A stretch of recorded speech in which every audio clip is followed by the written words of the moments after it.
Assalamualaikum warahmatullahi wabarakatuh. Halo semua, masih pada semangat gak nih belajar online-nya?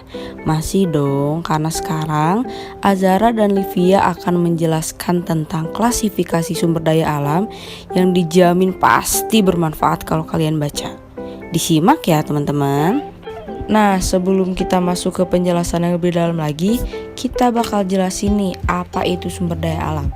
Sumber daya alam adalah segala sesuatu yang berasal dari alam yang dapat digunakan untuk memenuhi kebutuhan hidup manusia. Dalam proses terbentuknya, sumber daya alam itu dibagi menjadi tiga. Yang pertama ada sumber daya alam biotik, yang kedua sumber daya fisik abiotik, dan yang ketiga ada sumber daya lingkungan. Kita jelaskan satu persatu ya teman-teman. Yang pertama, sumber daya alam biotik adalah sumber daya alam yang mampu tumbuh dan berkembang biak, meliputi wujud pertanian dan peternakan seperti tumbuhan dan hewan.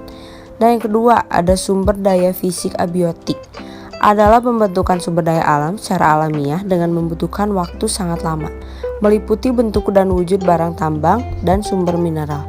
Yang terakhir, sumber daya lingkungan. Sumber daya lingkungan adalah perpaduan antara sumber daya alam biotik dengan abiotik, meliputi keindahan panorama laut, panorama alam, keindahan pegunungan, dan lembah. Next, berdasarkan letaknya, sumber daya alam ini juga dibagi menjadi tiga. Yang pertama ada sumber daya alam yang berada di atas permukaan bumi, seperti energi matahari dan udara. Yang kedua, sumber daya alam yang berada di permukaan bumi, seperti air, tanah, pertanian, peternakan, dan hutan. Yang ketiga, sumber daya alam yang berada di bawah permukaan bumi, seperti barang tambang dan mineral. Selanjutnya, sumber daya alam juga dibagi berdasarkan jumlahnya. Yang pertama ada sumber daya alam yang tidak terbatas, yaitu sumber daya alam yang jumlahnya tidak dapat dihitung, seperti udara dan sinar matahari. Yang kedua, sumber daya alam yang terbatas, yaitu sumber daya yang jumlahnya sedikit dan dapat habis, seperti minyak bumi dan batu bara. Oleh karena itu kita harus bijak-bijak ya guys dalam menggunakan sumber daya alam ini.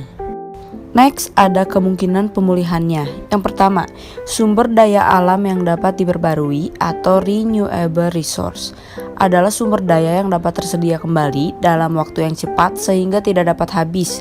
Sumber daya alam ini dapat habis atau punah.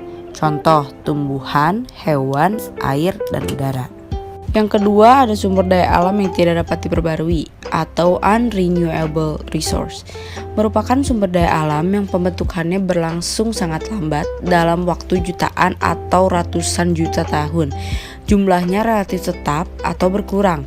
Contoh, minyak bumi, gas alam, batu bara, dan bahan tambang lainnya. Next, berdasarkan tujuannya. Nah, yang pertama ada untuk bahan industri.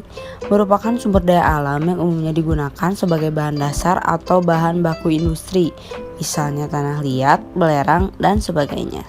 Yang kedua ada untuk bahan pangan. Digunakan sebagai bahan pangan, baik langsung maupun melalui pengolahan terlebih dahulu, misalnya padi, jagung, dan kedelai. Yang terakhir untuk bahan sandang. Sumber daya alam yang dapat digunakan sebagai bahan baku pembuatan sandang, misalnya sutra dan kapas. Terakhir ada pemanfaatan sumber daya alam. Nah, buat kalian yang masih belum tahu di mana sih sumber daya alam itu dimanfaatkan, seperti yang sudah tertulis di PowerPoint, sumber daya alam ini dimanfaatkan dalam berbagai bidang. Contohnya, bidang pertanian, perkebunan, peternakan, perikanan, pertambangan, dan kehutanan. Nah, segitu aja penjelasan mengenai klasifikasi sumber daya alam dari Azara dan Livia. Mohon maaf bila ada kekurangan dalam penyampaian materi karena kami juga sedang dalam pembelajaran. Wassalamualaikum warahmatullahi wabarakatuh.